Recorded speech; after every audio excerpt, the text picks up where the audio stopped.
I'm telling this to Oh no. all y'all. Have that third. If not, maybe a fourth. As me and JP would tell you.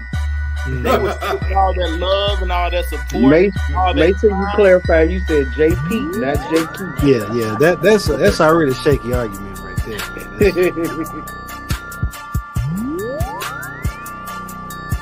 I'm gonna be honest. When I was in high school driving, I really ain't pay attention to gas prices because I already knew how much I was gonna put in. If they were gonna put $10 in there, it didn't really matter. Because it was $83. You didn't have to worry about it too much. Exactly. You had to worry about it when you was gonna ride. I didn't pay attention to gas price. Now I'm pulling up and I'm like, oh, that gas over there nickel cheaper. Okay.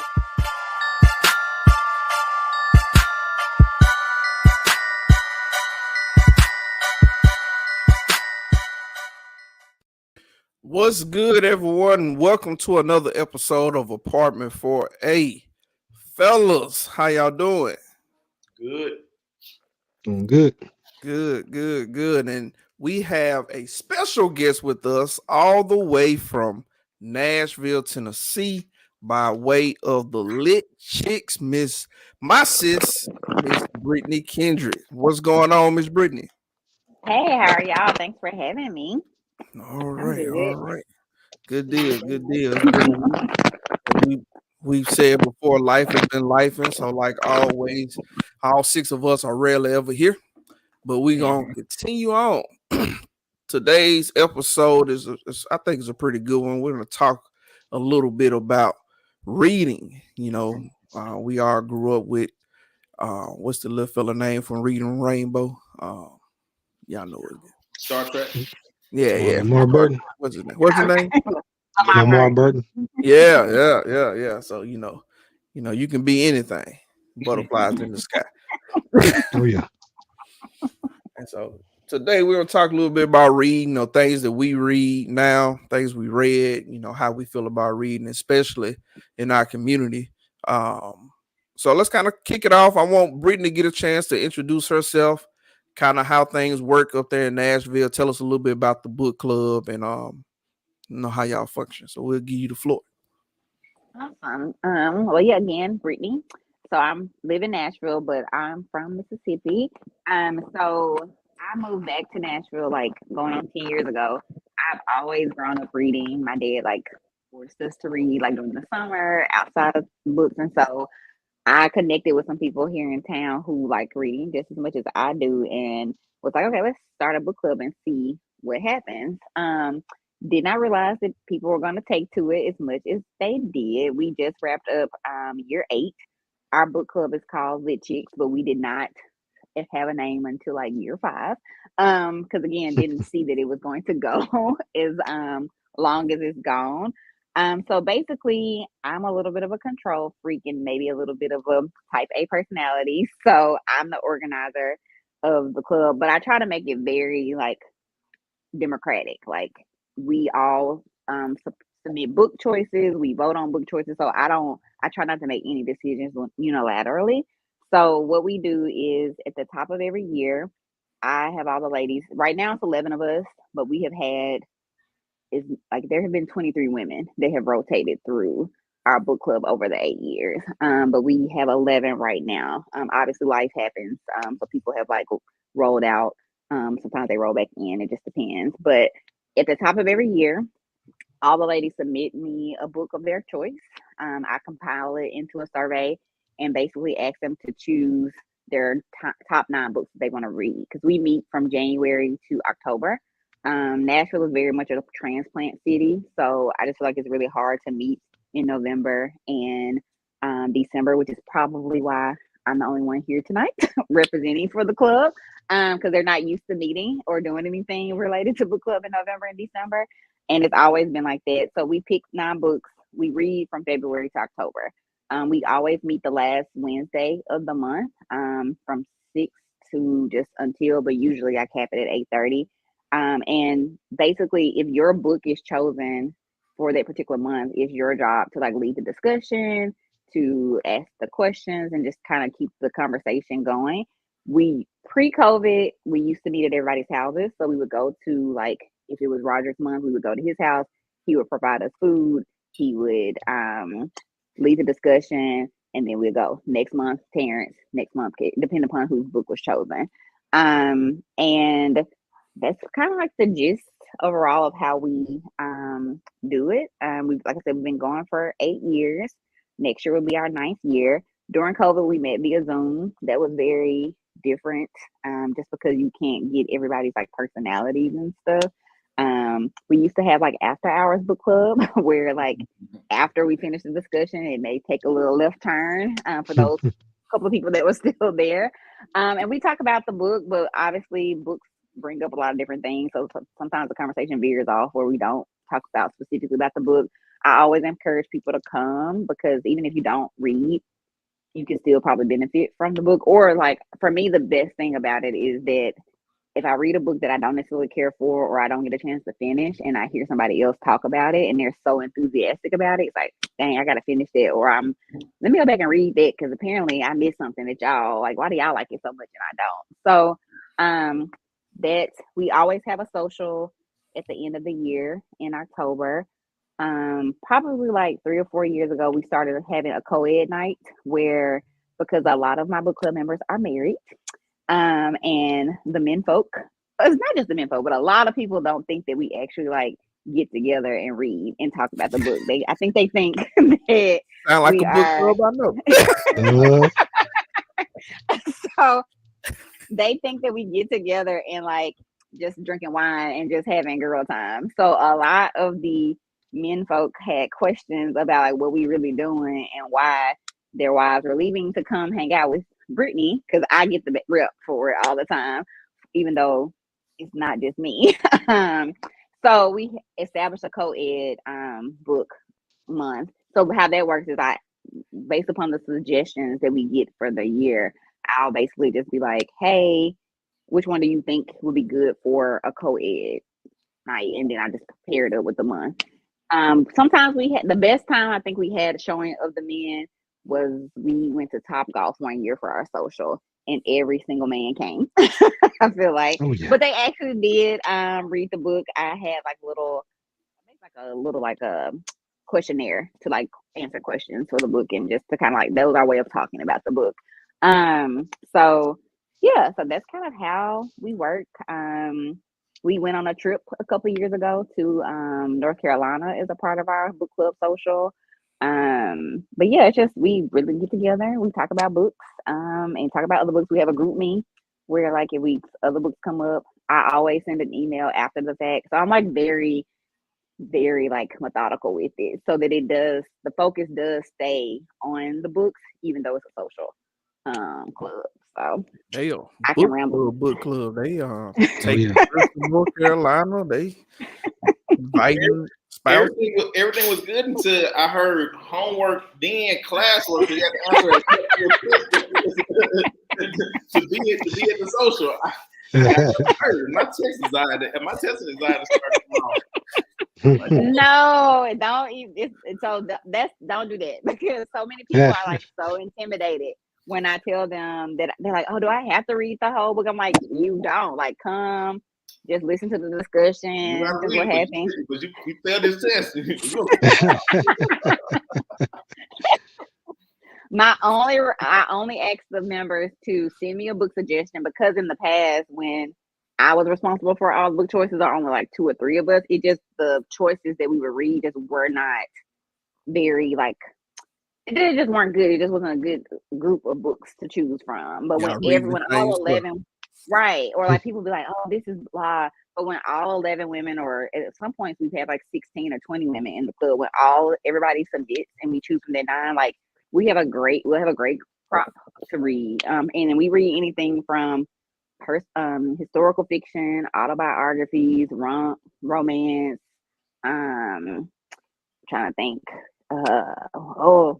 There's one nun.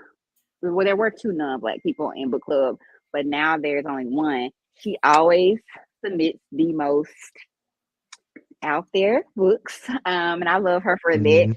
You stay out there. Go ahead. Well, what is out there? Yeah, Look, we all adults. It's after 9. All the kids asleep. yeah, we grown. I So got on the book headphones. that she submitted this year that we actually read that actually ended up being very intriguing and good was called Middlesex.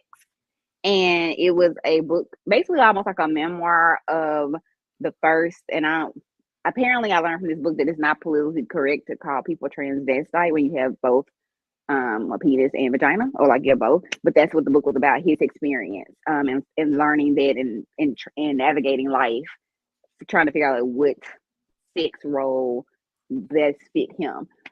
So there's always gonna be like a one of those kinds. I mean, we read some of everything. Um, Black authors, white authors. We read a book by an Indian author this year, fiction. So I mean, we read everything. Some are great and some blah. So yeah. So when y'all got ready to do, or just what's an example of one of the books that y'all read as a co-ed? Because that's very interesting. You know, most of the time you hear about book clubs is even all female or all male. It's not too many where it's kind of like a mixture. And I know y'all have co-ed night. So what's something, just one or two, you know, something maybe we might want to look at or just kind of get into something So that y'all read. I bought my list because I was like, I'm not gonna remember all 8 years of the book. So I think one book was called Between the World and Me by Ta-Nehisi Coates. That was a co-ed book night. Very kind of like heavier because my experience, y'all can tell me or not. My dad reads a lot, and the men in my life who do read, I feel like men oftentimes read like nonfiction or like his like my dad reads a lot of history and that kind of thing, or like how to make more money or things like that. So sometimes I feel like it's harder to get the men to read some of the books that we suggest. So I try to be thoughtful, but Between the World and Me was one. This year the co-ed book was, I think I told you this, was Spare by Prince Harry. Because that was the one that was like the best one. That was just a very sad, depressing book. The royals have awful lives.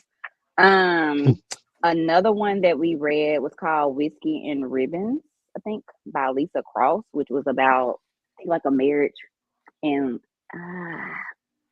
I know, or was it one year we read American Marriage, which was very thought provoking because a man got a black man got accused of a crime and got sent to jail, and it was kind of about his relationship with his wife. I think she had moved on while he was in jail. That was a lot of and we read that book during the whole R. Kelly stuff coming out. Oh, so wow. it was a lot of thought, heavy discussion during that book and that conversation, as you can imagine. Let's see, I'm going through my list. 1 year we read The Original Black Elite, which is more of like a historical, kind of like, I don't know if y'all ever heard of The Warmth of the Other Suns. It was kind of like a historical kind of fiction type of book. That was our co-ed night. The Water Dancer by Ta-Nehisi Coates was another one that we read that was co-ed. So here's the thing. I don't know that we're a big fan of him, but I do sometimes have to tell my club members that they don't have to submit books that they think are highly intelligent. This is supposed to be fun. So if you want to read your little romance or whatever, that's okay. This is supposed to be fun. This is supposed to be kind of escapism, if you will. We're not supposed to be we're working in book club. So every time I read Coates, I become the angry black man. Exactly. How did y'all deal with that as females reading that book? Did y'all get rage building up? I need to yell at a Caucasian person when I come across them. No, it wasn't that kind of discussion. It was more just so because we as Black women experience the same kind of sometimes issues with our counterparts as the next. So just talking about it from that experience and talking about it from the experience of just a lot of my book club members are now mothers and they're raising sons. And so having that kind of conversation and how that factors into it. So that's kind of oftentimes how the conversation shifts, or just having the conversations with their husbands who are mostly Black men. So coming from it from that term. Do y'all Caucasian friend feel kind of oust when y'all read books like that?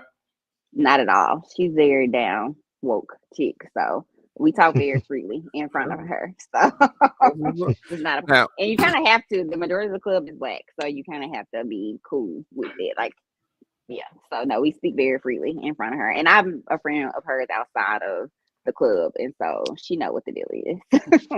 and you brought up something, and Karen mentioned it as well. So if anybody's watching, please put in any comments that you want. But you talked about your dad and the men in your life that read. They, to make it plain, they read for information. It's not necessarily something that they do. So, fellas, what do you say? Do you typically read for information? Do you typically read as an escape? I read for information. How can I use this information to be better myself, or for conversation starters, so I can have a conversation with somebody. But most of my books, as I started to think about it, is for information. But when I read a book with my kids, we do an audio book. It's pure entertainment. And so our Harry Potter moments, our Percy Jackson moments, all those books is entertainment because they zone out once it start get too factual. Yeah, same here. The past probably like 4 or 5 books I read have all been like self-help kind of books. Yeah, I mean, for information somebody can apply. I can kind of say the same. The last book, physical book that I read, physically hard copy, was Hope Rising. It was the signs of hope and how hope changes things. And so we kind of read that as a group with some of the colleagues.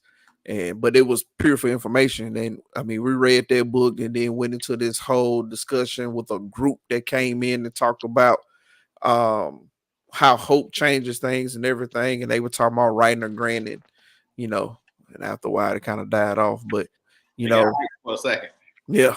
That's all it was. We're gonna change the world. We just need to give everybody hope. And literally, that's literally how it went. So we started reading this book, and everybody was talking about their life experiences and how it was when they grew up and everything. And then they were all gung ho about changing the world, and then something happened. I don't remember what happened. And like football. we lost like 70% of the group. They just disappeared. We don't, like they just stopped coming to the group meetings, and it's like, nah, we ain't doing this no more. Oh yeah. But you know, for the most part, I think that's kind of the thing. A lot of guys do read for information, not necessarily entertainment. So for anybody that's watching, you tell me, how do you read? Do you read for entertainment? Do you read for information? And JP got the little man with him. He probably read a little bit of everything between coach's manual to prepare. I don't think I'm. Hey, charge on my toy. It's all good. We understand. I really don't think I'm gonna get some lot of conversation in today, but most of the time you try to. I read for information and enlightenment, like you said.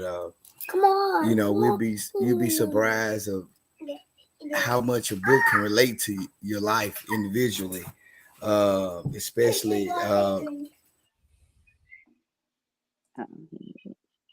You on mute, JP? Yeah, you mute yourself. Yeah. Yeah, I apologize. But yeah, you'll be surprised at the enlightenment that the books do for you. But I read for information, and you know, just that's basically what I read. I pull a lot of, you know, you usually don't get too many hardback books. I still order a few of them. Most of the material I pull will be offline, but like you said, just read for information. And like you said, all the research papers everybody done in college, you know, it really come quite natural to you because, you know, every time you go pull something, you're pulling for information. Yeah.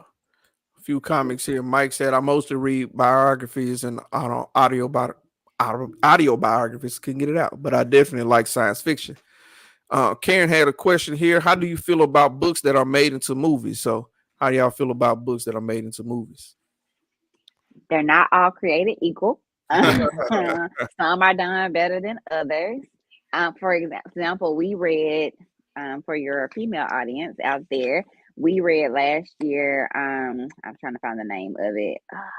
It wasn't 7 Days in June. It was a book by Tia Williams, The Perfect Find. Netflix made it into a made-for-TV movie. It came out this year because we had a watch night for it this year, and baby, we were all sitting there like, what is this? Like, why? Like, this is this is awful. Like, so I mean, I don't mind it, but I oftentimes prefer the book, in my opinion. Like, oftentimes if I have read the book and watched the movie, I oftentimes prefer the book. There are very small number of times where I have liked the movie just as much as I like the book. I watched the show and I felt the exact same way. I didn't even read the book. I was like, they missing a whole lot because they done a whole lot better with this. I was disappointed in old Gabrielle Union. Yes. Mm. Yes. So here's a question: do you think you would have felt different about that movie or show if you had watched the movie or the show first? You know what? Harry Potter. I watched all the Harry Potters. Now the kids are reading it, and it is completely different. I mean, I'm like, it's like the detail they put in the book. They just brush over it in the movie, and you realize that they're not really getting the author's heart. They're doing entertainment. They're not doing what the author was trying to create. But it makes money. You know, Bobby said he ain't read since Harry Potter. So, Oh yeah. but that makes a point, you know. And the thing with the movies is it's a little difficult because, like, most books, or at least good books, are 6 to 8 hour reads, and then they trying to cram those 6 to 8 hours in, you know, basically maybe 2.5 hour movie. Hour and 30 minutes. Yeah. Yeah, and so you know you're never gonna get the details in a movie that you get out of a book unless somebody say we just gonna take the book and make it a script, and most of the time you don't get that. Yeah, movies got a different flow than books too, so they kind of cram it into that movie format, which is usually introduce the characters, put them in some crap, get them out the crap, and wrap it up. So man, you just you did 5 books, 5 movies. Right, but so you summed up a Hallmark movie very well. I know. But I will say, and I learned that from Ice Cube. Keep it simple. Hey, he made it so simple. People asking him like, "How do you come up with ideas for your movies?" He's like, "Well, I take a script, and that's the format." He said, "He's like, once I learned that, I can just spit out movie after movie." I was like, now every time I watch a movie or even a show, I look at that, and the best shows I've seen have layers of that. They may have like some big crap overarching, and some little crap that pops up underneath the overarching and all that stuff. But it's hard to do that. Karen said, Hallmark. I love Hallmark, Karen. No. I actually was watching Hallmark Christmas movies before we started the podcast, but he did sum up because I do be a little frustrated. Like they angst ain't enough angsty enough for me. Like I just be wanting. Exactly. You seen one Hallmark movie, you seen them all. Oh yeah. But I love them. But they still make me happy. They still make me happy. Yes. Hallmark. All Hallmark movies begin, start the same. Hallmark got so lazy where they start using the same actors. They don't even get new people no more. They just them in a different movie. Like, wasn't she in the other one? They leave one studio, go right to the next one. She was all in 1 week. Same actor, fall in love with the same people. You be like, that don't so stuff going on. I mean, but they still make my heart happy because again, escapism. Because my job in life sometimes. But I will say too, back to the question about like the movie versus the book. So, and if we would have liked it if we watched it first. So one movie, The Lincoln Lawyer. So it's a show on Netflix, but Matthew McConaughey did the movie years ago. Mm-hmm. I went to go see that movie, thought it was great, and then read the book and thought the book was good too. And then realized that it's a whole like series of books. Like it's a whole, the author has done several books about that character, and I've read them all because audiobook is my friend, especially for car rides. But then on the flip side, I don't know if you all heard of or saw the movie Gone Girl with Ben Affleck and can't think of the main character, the female. That movie was trash compared to the book because I read the book by Gillian Flynn. Gillian Flynn is brilliant mind, but very demented mind.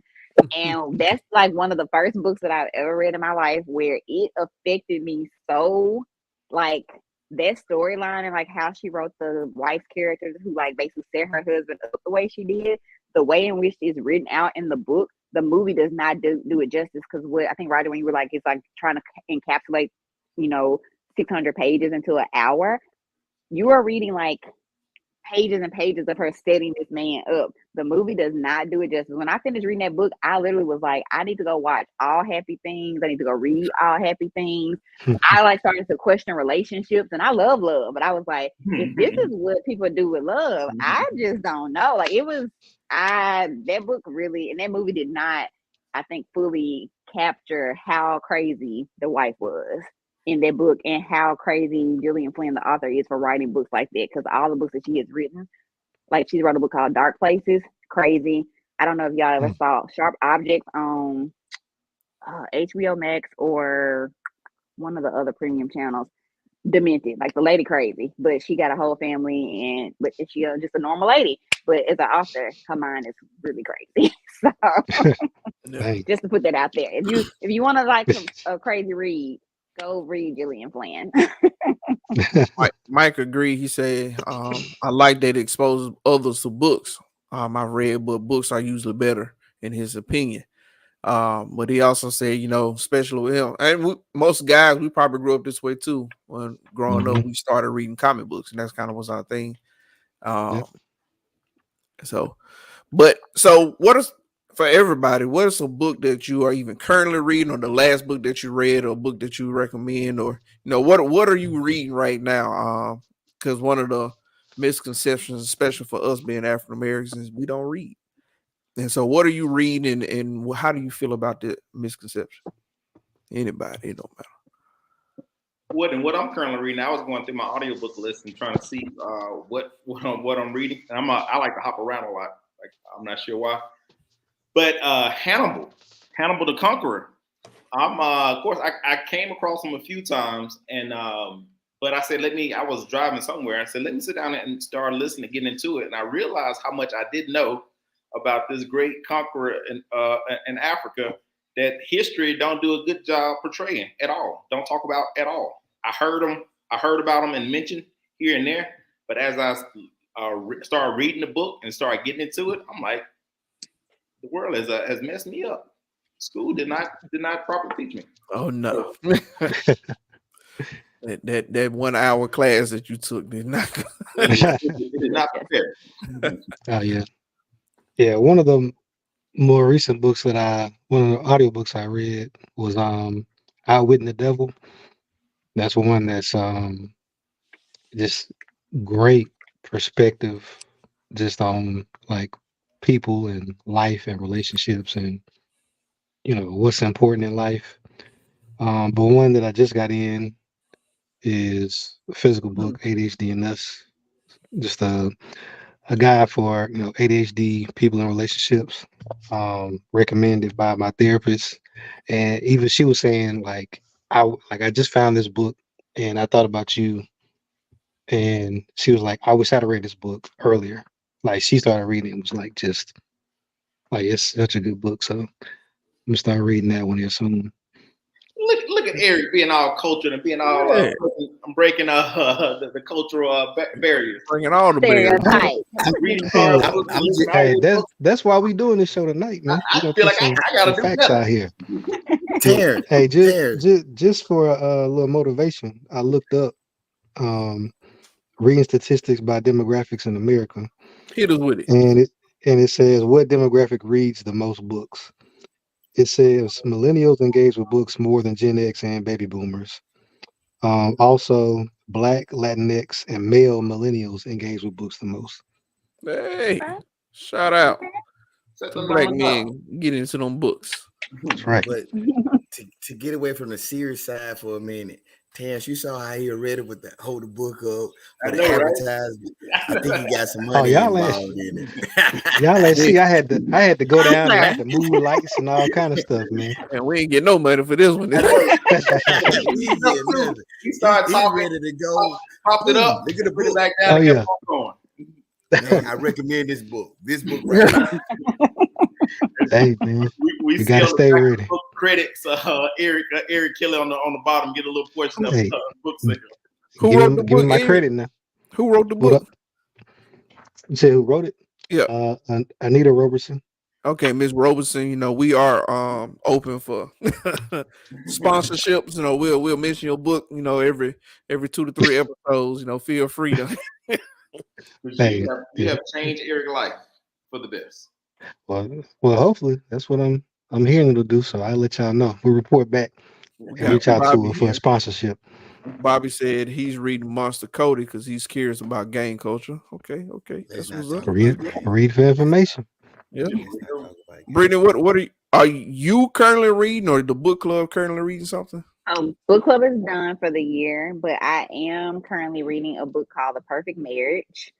The premise is that this couple, obviously they're married, but they are having a rocky marriage, and the husband is cheating, having an affair, and apparently his mistress is killed, and his wife is an attorney, a criminal defense attorney, and she has to she represents, although that's a huge conflict of interest speaking as an attorney, but that's the premise of the book. But I'm like only in like chapter 3, so I can't really speak much about it yet. But the last book that book club read was Spare by Prince Harry, and I'm a big royal, like I watched The Crown on Netflix, so I'm into all of that. And so that book, I did the audio version because a lot of times when people do their autobiographies and they do the audio, they read it. Because last year we did Will by Will Smith. I don't know if any of you all read that one. A lot of them read that one. Okay, I liked it, his book, but I did the audio. I wish I would have read it.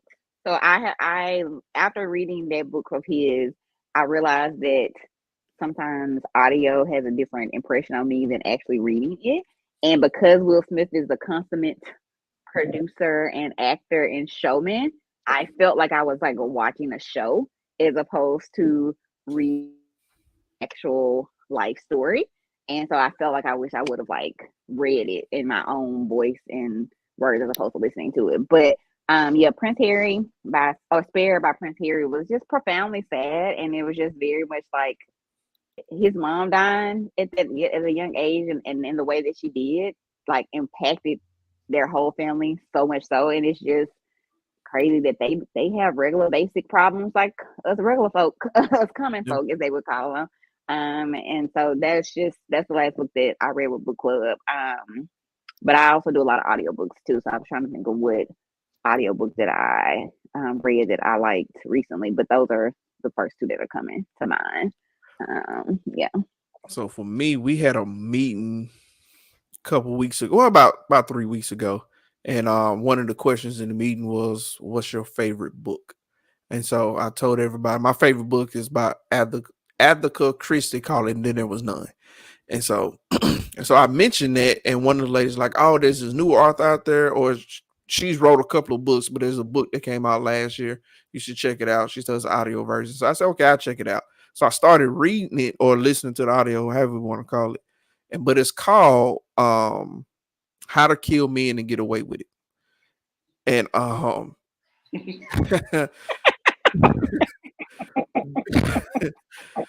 this book, it is completely fiction. It's complete fiction. There's no truth to it, because this young lady, she went to a bar, and this guy was trying to pick her up, and he followed her and wouldn't leave her alone. So she kneed him. He slipped and fell, bumped his head, and died. So she felt like she killed him. Mhm. But okay, so he hit his head. She left him there, and He wouldn't he have bled out. All to murder, yeah. Right. Yeah. And so there was Right. another situation where some dude got with one of her friends, and she felt some type of way, and she ended up killing him as well. And so now she's killed 2 people. She's actually at the part that I'm at now. I think she's getting ready to kill a third. I don't know, but it's basically about a female serial killer. And she has a list of rules of people that she would kill. Like, so if you don't meet her criteria, then she's not gonna kill you. But it's been pretty interesting. I found out that she wrote that the lady that wrote this book, I think it's Katie something. I had to look it up.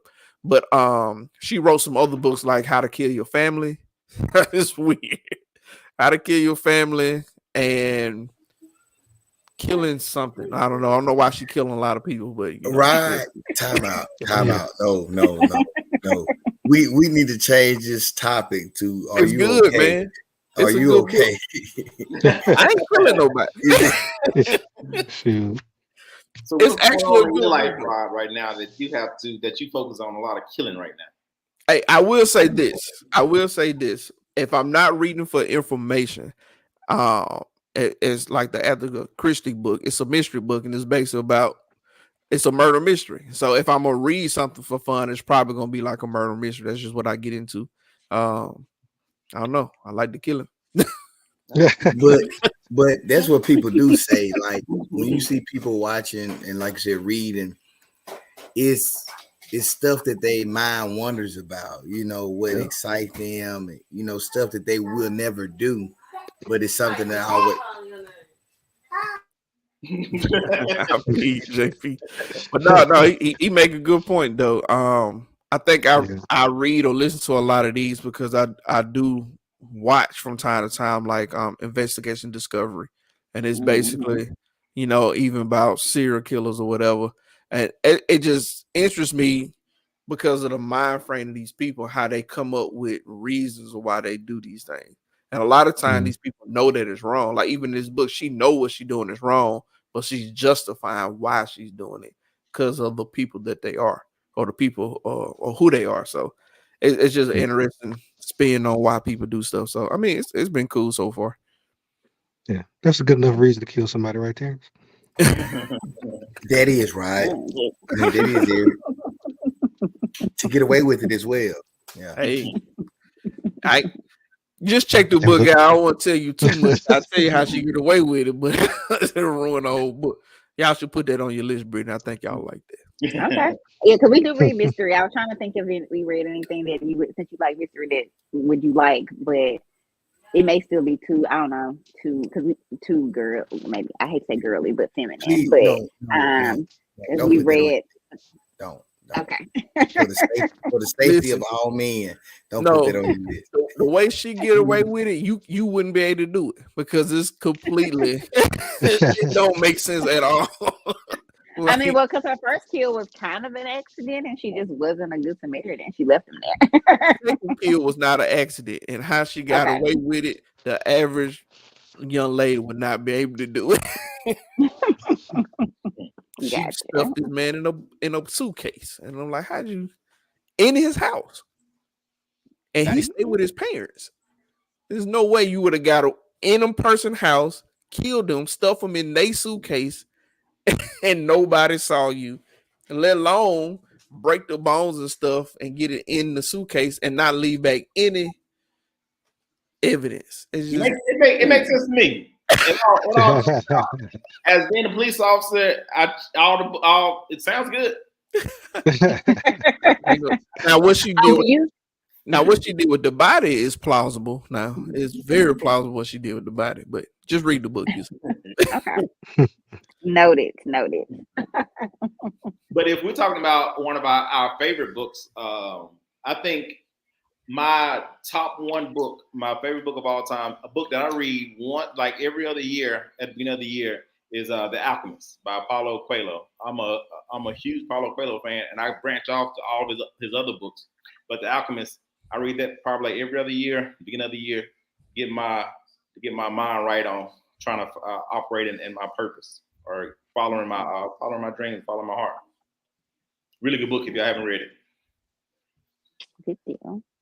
I don't know if I have a favorite book, but two books recently that I tell people about all the time that I've read through book club that like stuck with me. One is called Before We Were Yours by Lisa Wingate.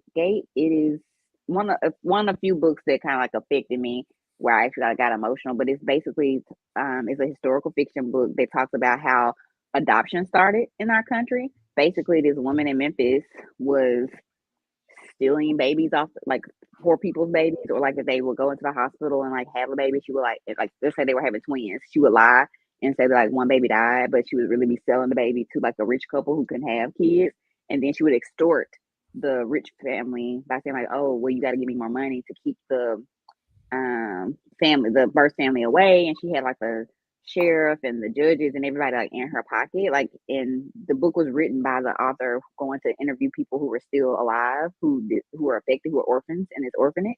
And there's like apparently like a historical marker in Memphis for where the orphanage was. So that was a really like moving book, just like how the author wrote it, because she kind of has a tendency to write in present day, and then she'll go back and then connect it by the end of the book, the stories. So that was really good. And then I just read with a book club this year, a book called Black Cake that actually is being made into a Hulu series. I think the first 3 or 4 episodes are out on Hulu. And the premise of that book is a mother dies, and when she dies, she leaves her obituary, like she records her obituary for her daughter and son to hear, and that's where she like reveals all of her, like basically her life story, and basically her life is not what her kids thought it was. And to me, that book was just moving, because I feel like sometimes in the Black community, at least in my own family, we don't, like, I feel like my parents and even sometimes I don't know like how their life was when they grew up. Like, I don't know a lot about their upbringing, or like, you know, just, and I'm like, why do we do that? Why do we, and we had a conversation in book club about like, just why do we do that? And it's a protection thing, because we haven't always felt vulnerable that we could share and things like that, but just wanting to change that in my own family, is especially as my brothers are like having babies and they're in interracial relationships. Like, I just want them to like know where they come from, and I want to know more of where I come from. And so that book really stuck with me from this year, and I'm interested to see how the show portrays the book. But I'm trying to wait for more episodes to come out, because I'm a binger, so I want to watch it all. I don't want to like wait week to week. So those are I honestly, that was a book that I wanted my whole family to read. Like, because I wanted my brothers to appreciate where they come from. I wanted my mom and dad to like read it, to see that they need to share more with us. So that was a book that really stuck out with me from this year, that I recommend to you all and to the audience to read, because I thought it was done, and it's a Black author. So. Kayla say the show is good so far, so we'll have to check it out. But that's the thing, man. You know, it's funny. All of us being different, all of us reading different things and having different aspects or the way we're affected by the things that we read. And it's great that, you know, even when you read something for entertainment, how it can open up or spawn conversations about, you know, lifestyles and changes that you possibly would need, you know, in your family or just in our community. So it brings to the point of, do you feel like, especially as a millennium, especially as an African American, do you feel like there is a stigma against reading? Do you feel like a lot of people even don't read because it's frowned upon, or they just don't read because I ain't in school no more and I ain't doing it no more? Or, you know, why do you think people just tend not to read? I think because of be honest, I think everything is because of social media. I think social media is a huge issue. Is one of the causes, because with social media, it's that instant gratification. It's that, hey, I can get a whole lot of information in a very short period of time, no content, but I can get all this information real quick and move on to the next thing. I think social media is one of the reasons why. I think time too, along piggybacking off of Terrence, I think along those lines, time. Like, it's just we're our time is pulled in so many different directions, and so finding time to actually sit down and actually like read a hard copy book is rare. If I read, it's usually like if I don't have anything going on the weekends, or at night before I go to like the last like 30 minutes or so before I like decide to go to bed, like actually go to sleep. Or people make fun of me because I will like watch TV and like read in between commercials like that, or to like try to get it in. But I think time, because our time is being pulled in so many directions. And that's kind of how I had to like get off the stigma of audiobooks. My dad like thinks that's like not really reading because I do audiobooks, but that's literally, I don't even listen to the radio anymore. Like I literally, because I use the library here a lot in Nashville, and the Overdrive app, and it's free. And so I just download books, and that's what I listen to driving in my commute to and from work. So, but time, I think, is a big deal. Like, people have so many other obligations, or just social media or plans or other things. It's like pulling them away from actually reading. I think a big reason why people don't read is because it challenged their creativity. You know, you have to think, you have to, like I said, we live in a world, like Terrence said earlier, about social media, instant gratification, boom. Every time you read, you got to put the picture together. You got to put the visual together. You got to go through the time process of actually thinking the scenario through. You know, you just can't call words or whatever. You really got to just, like you said, take time. What Brittany just said, you got to take time. But, and like what Mike just said, people's attention span, because we don't want to. You don't want to just sit here and use that muscle that's in between your ears. We don't, man. But that's what makes reading so fun and make reading so challenging as well, because you got to make time for it, because your brain is a muscle just like everything else. If you don't work it, you lose it. So come on, coach. but I love it. The more you know, the senior rate gonna come out. Read these labels I've been telling y'all to read all week. That's why we ain't winning. Stop hitting the weights and hit the books. Y'all were smarter. You hit the A gap. I said 2, not 4. Come on. Yeah, I agree. Kind of. It's so true. I got X's and O's. It's simple. Just read the playbook. Wait till after the show.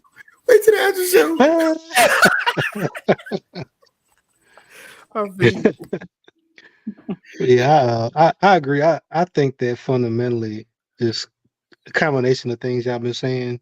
I think one, just there's so many things fighting for our attention now, especially if you got a cell phone, like between apps and social media, and then just the kind of the microwave effect of everybody wanting like to know instantly. And that's always been a problem, because even like the way that newspapers or articles are written, you know, they start out with the big bold text for the title. Then they might have like a little summary that's then a little bit smaller text. And the stuff you actually got to read to know what they're really saying is all small text. I do that intentionally because they know most people are not gonna read a full article or whatever. And it's just worse now. Like I think in my mind about, you know, kind of watching shows and like the parents being at the table reading the newspaper or reading a book or something like that at breakfast or whatever. Like you don't see that anymore. Like I can't remember the last time I saw like somebody reading like just like a physical book. Like they might do an audio book or something like that, but it's just not as there's just so much other stuff fighting for our time. You see people on their cell phone all the time, huh? Or the tablet or whatever. But just like reading a book, like it's kind of the bottom of the list as far as, you know, stuff that grabs our attention. So we mentioned audiobooks, and Brittany, you even brought it up with your dad. Do you feel like audiobooks is cheating? No. No. I will say I struggled to accept that audiobooks is reading, but that's because I have a very opinionated father who gave me a hard time. To this day, he'll be like, that ain't.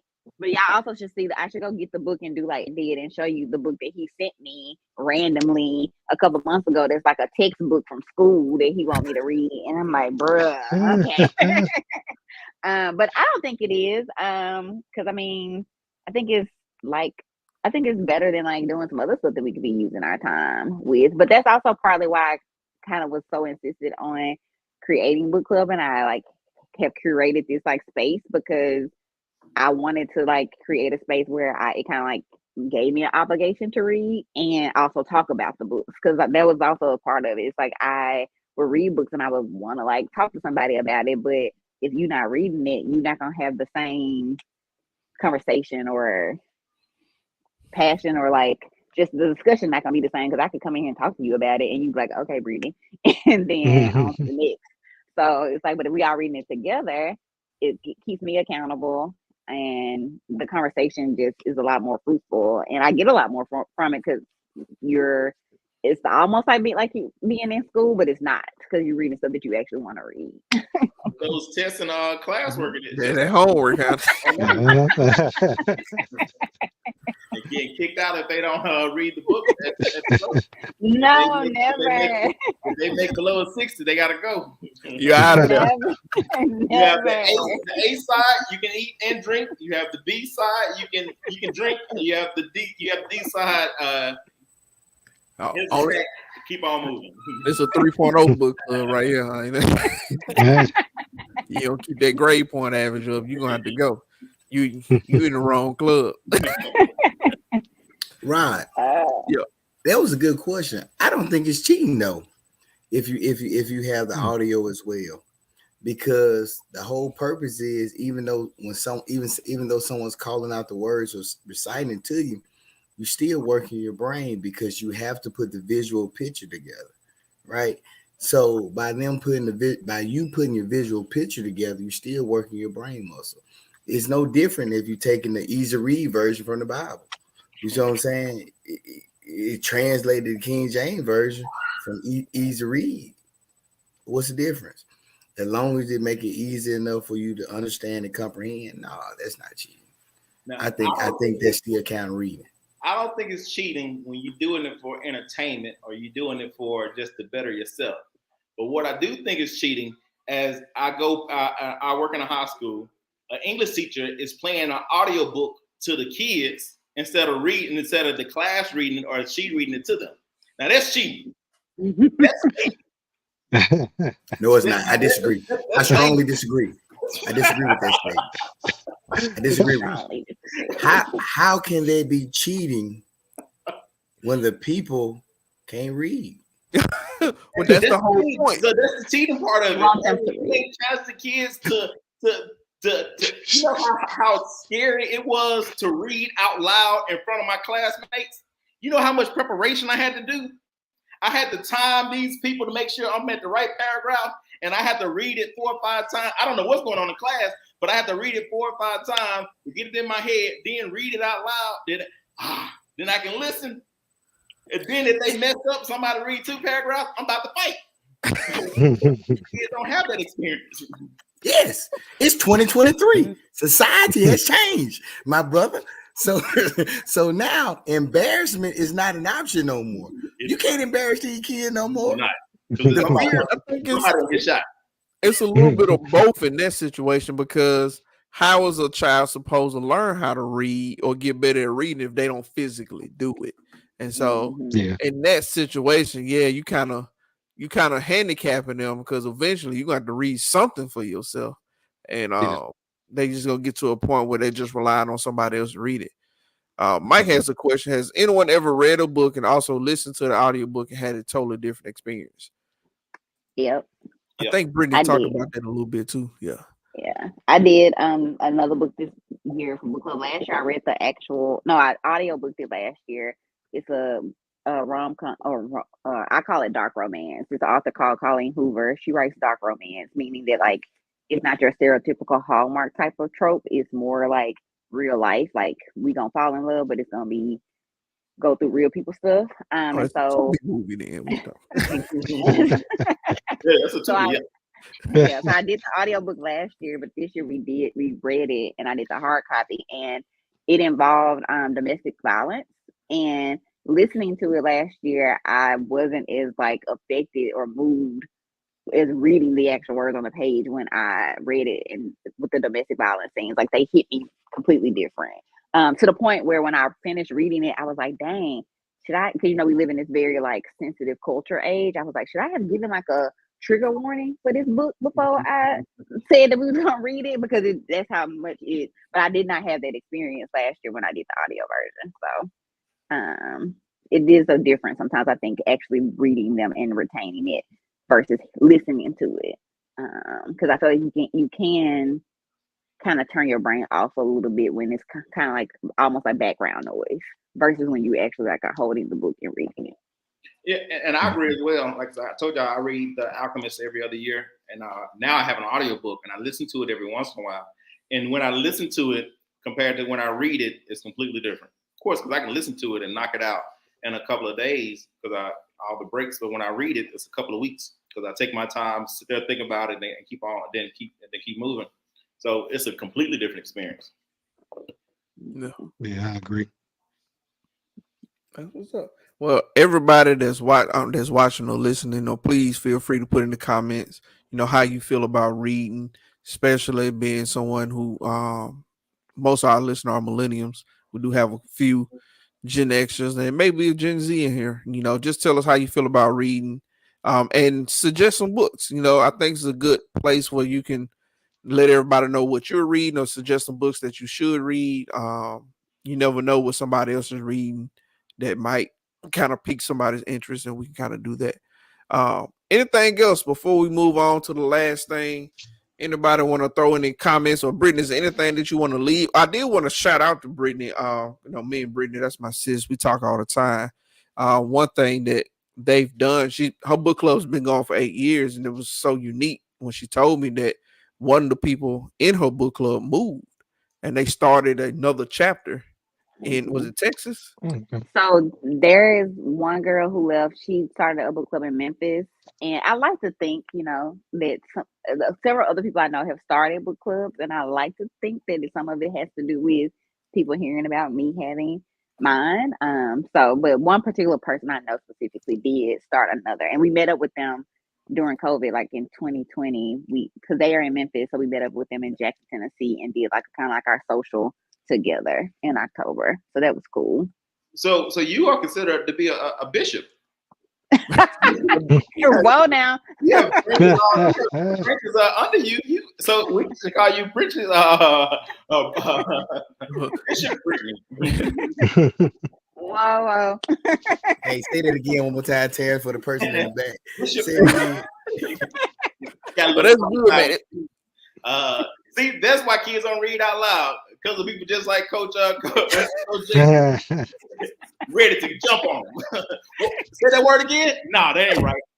That ain't right. That's what made us strong. Exactly. Like you said, when we was in middle school, you trying to read that paragraph before it got to you. You didn't want to mess that word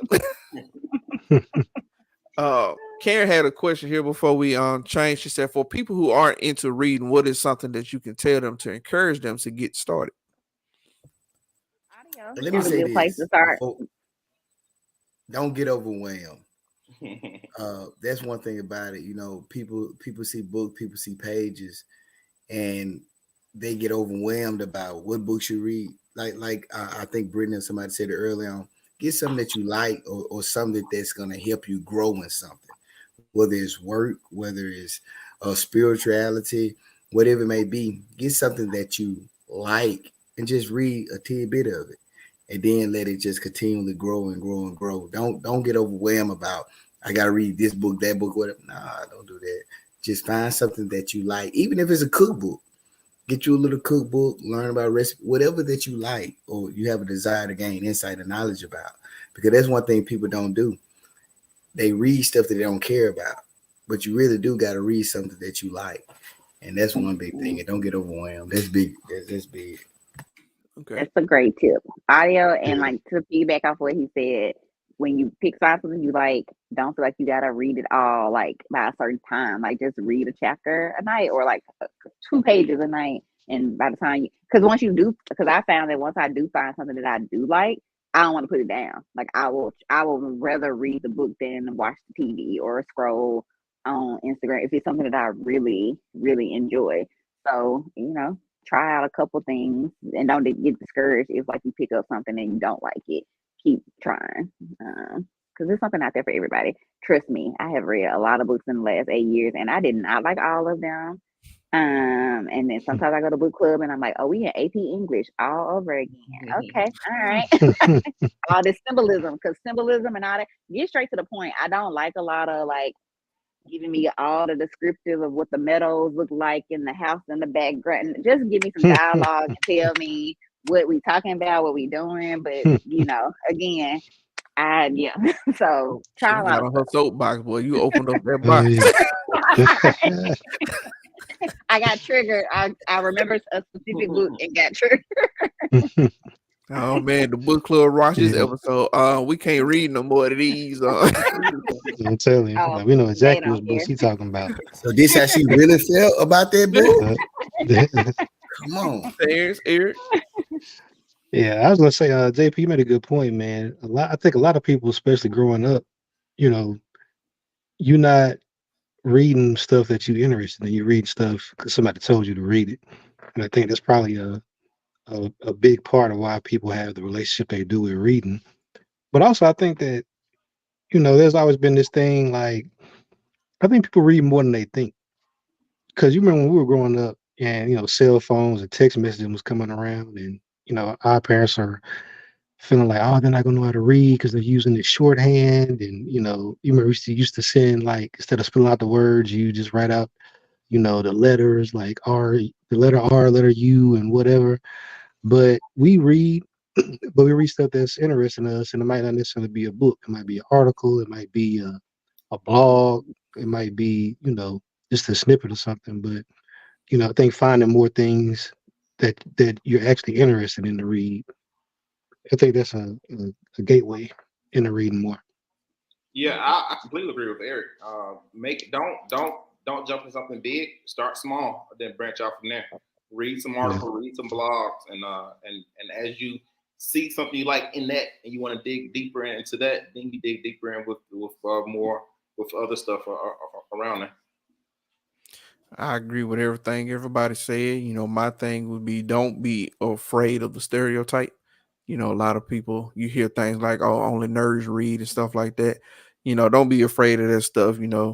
Just find something that you like everybody said, and just kind of go with it, because you'd be surprised. You start reading a book. I guarantee you put the title of that book in and put that book title, hit blog, it's 100,000 people reading that same book and waiting on you to come talk about it. So no, just as Nike would say, just do it. And see, like Eric was saying, a lot of people, but in reality, the generation have done it. Like I put it in my for my name to be funny, but that's how kids spell stuff nowadays. The old fashioned spelling stuff, doing stuff right, articulating words the correct way. People don't do it now, and that's what a lot of English professors, English people, were afraid of. But my biggest thing is if they can get the book in front of them and read it and pronounce and say the word right, hey, I don't care how you shorthand stuff, just do it. Like you said, just do it. And another thing I would say, and this is not to be a dean, but if you don't not interested in reading and something light, but young adult novels. Like I know we talked about Harry Potter, but there are other young adult novels and art people who write specifically for young adults that are easy reads. They're real fast, quick reads because they're written for a younger audience. But sometimes they be really good for adults too. Like an author from Mississippi that we read in book club, Angie Thomas, The Hate You Give. That book was great. The movie was okay compared to the book, but the book was great, and that book is for her audience is for young adults. But that was a real quick, fast, easy read. So maybe picking up things that you can easily read, even if they seem daunting, but you can like go through them because they're written for somebody that's younger than you. So the level may not be. That's another place to start too. I've read a lot of young adult novels that I've enjoyed. So that's what's up. That's good. So we come to basically the end of the show. We've been doing this thing here for the last couple of weeks where there's a group called the Six Brown Chicks. They have like a podcast or a following on Twitter. They've been established since I think 2011 or something like that. But on Wednesdays they do what do they call Six Brown Chicks Chat, and basically they have like 6 or 7 scenarios that they've been DM looking for advice. Most of the time in relationship advice. And so we have been taking we've taken 2 of them, one from a male, one from a female, and just getting our reactions or giving out our advice. Now, I will say, Brittany, you had never done this. These are some very extreme stories. They're never simple. They're kind of left field. JP, I mean, you remember one from last week. They get kind of wild. So here we go. Hold on. The massive Atlanta apartment fire destroyed my home and my marriage. I was at work. I worked nights at the hospital when my neighbor told me our building was on fire. Not our floor, but the fire was moving fast. She said my husband didn't answer the door when she knocked, but she thought my children were inside. It was about 10:45, so my children were definitely in bed. I raced home, blowing up my husband's phone all the way. No response. Thick smoke blowing on the roof, and my children aged 2 and 4 were in the apartment alone. My neighbors broke down the door and got my children. My husband was outside comforting a shocked older white man who lost his apartment. I called my husband's name until I was hoarse. He openly ignored us. Everything was clear. We could afford our apartment because although my husband didn't have a job, he had an older sugar daddy. When I approached him, he moved closer to the man.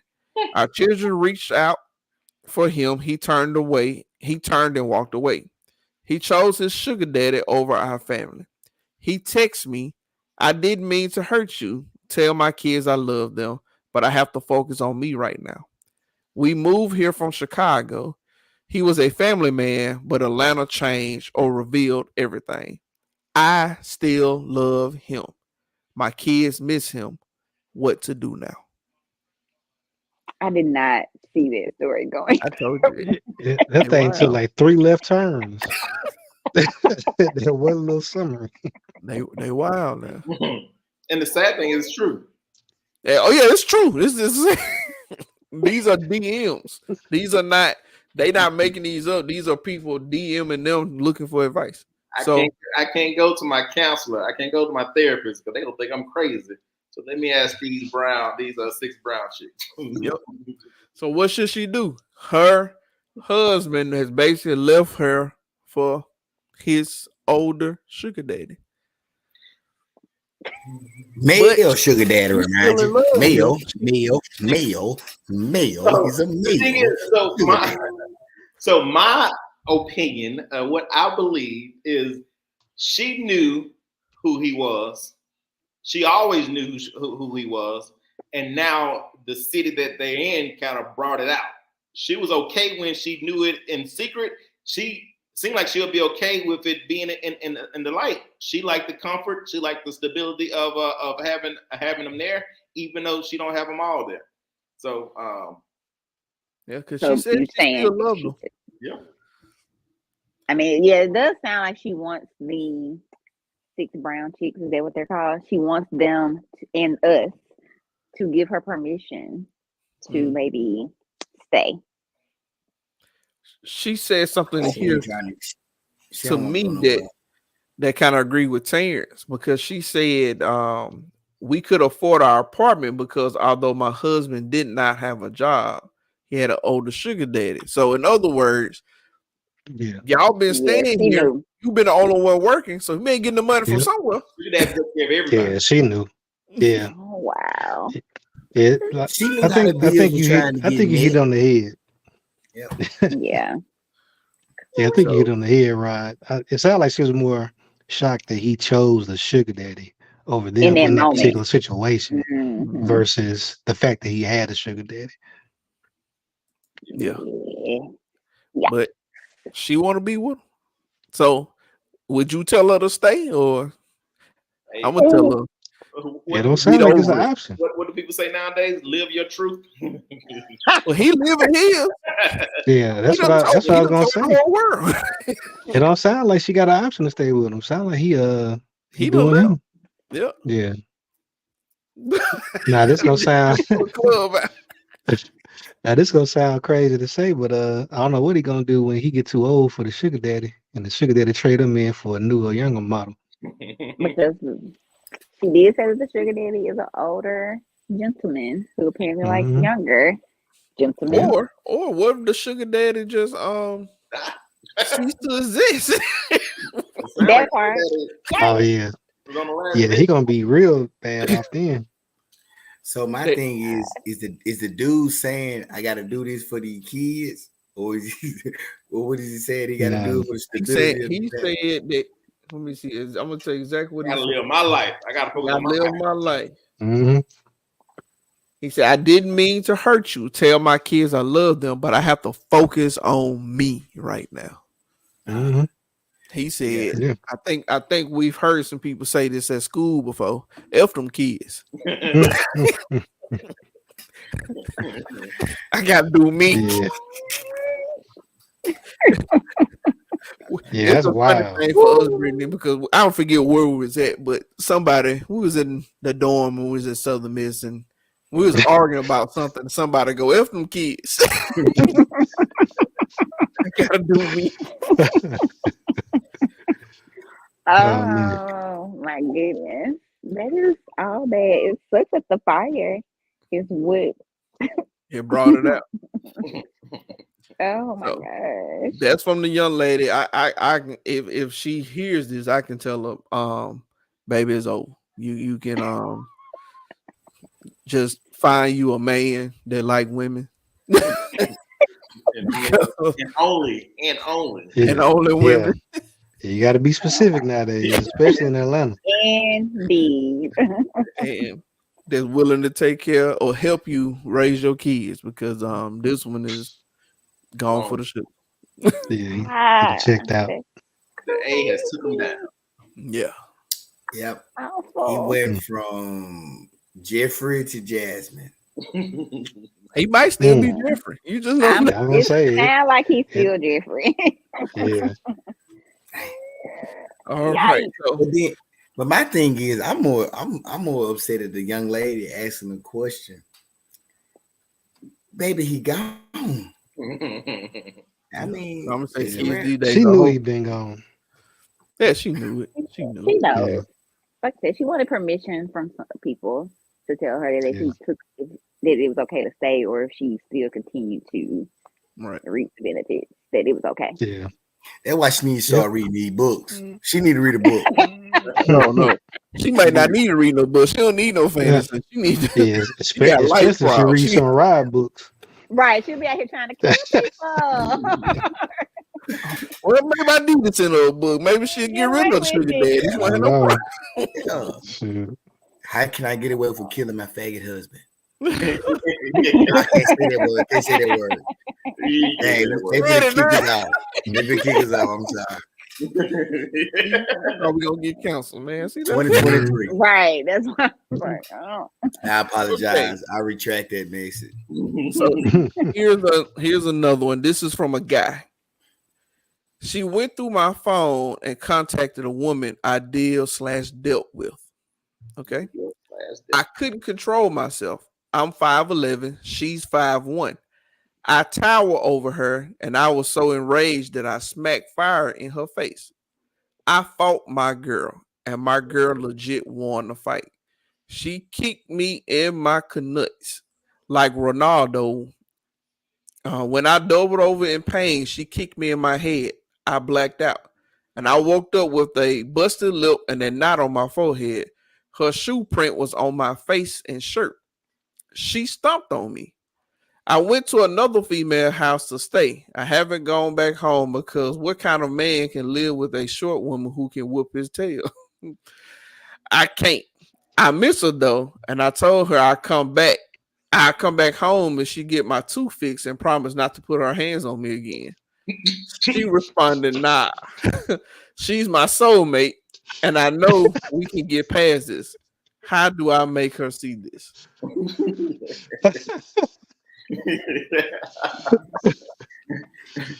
And he is the reason why I am still single. Oh man. Ooh, I need to get laugh. All of that. Hey, Ryan, that was perfect. That was great. It was great. He asked for it. She went through his phone. He got caught. But I guess he said, I'm bigger than you. I'm the man, right? He slapped her and she kicked his head. Yeah. I ain't even upset about that, right? That ain't even the worst part. You say I can't come back home until you fix my tooth. Bro, that was she just didn't stomp them. She kicked the shit out of them up. Oh yeah. He said when he doubled over in pain, because she kicked him in his canoe. Pretty hard. No, not pretty hard. She kicked him where it mattered. after she kicked him and he doubled over, she kicked him in the head. He blacked out. He don't even remember the whooping. She beat him so bad he don't even remember. He woke up with a shoe print on his shirt and on his head. He don't even know what happened. And then a toothpick. What's wrong with this young man? Yeah, I don't know how you come back from that, man. You swallow your pride and you bring Rose and say, "Baby, I'm sorry. I will not do it. I will never do it again. Please forgive me." Oh no, she already said nah. She said, Hey, look, Well, because I'm gonna say it like, it's 2 strikes. He obviously had things in his phone he shouldn't have had, and he sounded like he hit her. Yeah, he Or hit did her I first. miss? So like, yeah, she should have kicked his tail and then be done with him. yeah. As a short women unite. Yes, kick his tail. Yeah, that's why I say it's over, man. He Go must have ahead and forgot move on. that his girlfriend was an MMA fighter. He must have forgot because she Right. Shoot. she put them hands on him, boy. Oh yeah. These hands are certified. And they for everybody. Oh, yeah. You can get it. Mm-mm. All right, I give you one more just because this one was funny to me too. And then we'll leave it at that. Shavana, wait, let me make sure this is the right one.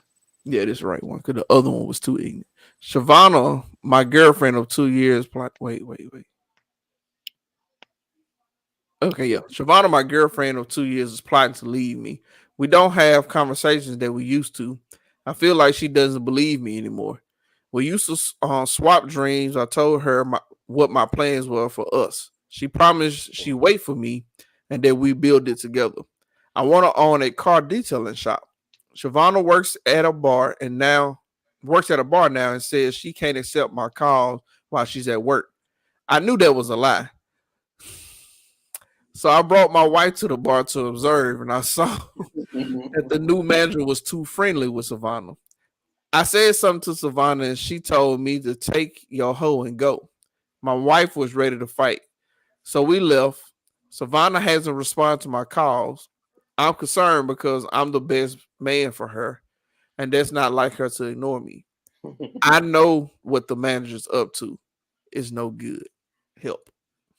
These people are delusional. Wow. He took his wife To his wife to his mistress. To her job. Is he the best man for her? Now That sounds like a Tyler Perry plot. Now, I would say this. We do not know the details of him and his wife relationship. They could be polygamous. No, we really don't know because he took his wife to another woman, and she didn't get mad at the fact that he took her up there. She got mad that she said, "Take your hoe and go home." So they may be in that relationship where they were looking to add a part. We really don't know because he never said anything about the wife being upset about having another woman, nothing like that. He just, he took her. You gotta ask him about that upside down pineapple. Yeah, you know what I'm saying? well, he read the pineapple wrong. That's his fault. But I don't know. People are delusional. Once again, he had to swallow his pride, apologize, get some flowers, and say, "Baby, I'm sorry." That should answer everything. Yes or no? People are answering his calls.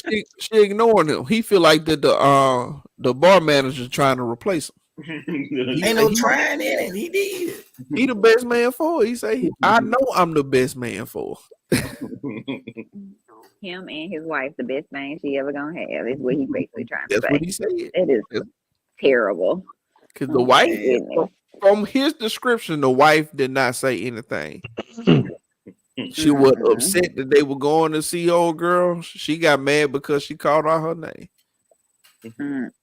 It's 2023. We I just need good football players. Read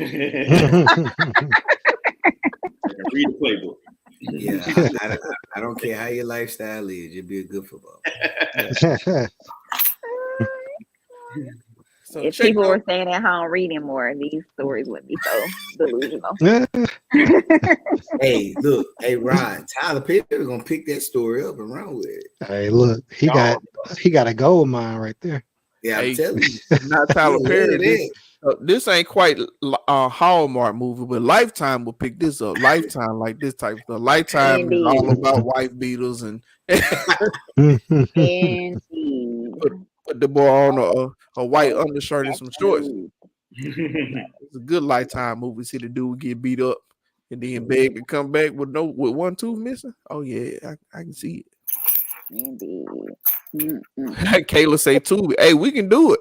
All we need is Absolutely, Tubi. 2 iPhones yeah. and a script. We good to go. I'm telling you, man. Oh my god. You don't need a script. Just tell them to freestyle it. Don't Go worry. with You can. Yeah, man. Just go what you know. Just go how you feel.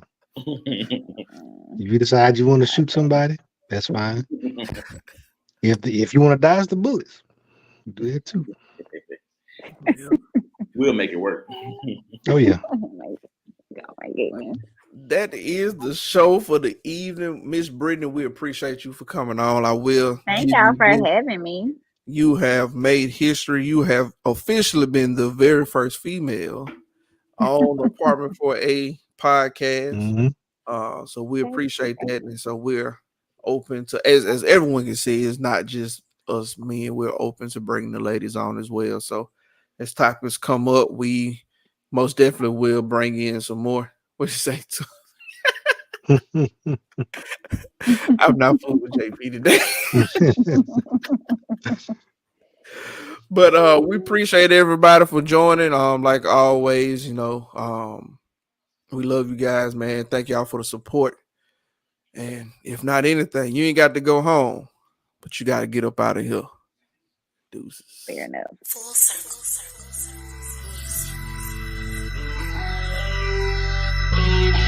Y'all can support them the way y'all want to support them. The Lord will make a way. He will provide.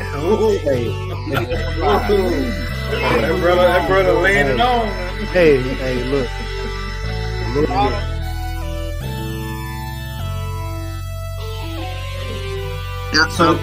I'm gonna say this, and see that's it. Don't matter the circumstances. If you the GOAT, once you win it, it's something that's what make greatness come out of you, because you finding ways to win it when you against all odds. You know what I mean? And it takes a lot. It takes some luck sometimes, but just because you've been there a lot, you gotta win it more than once. You gotta win it consistently.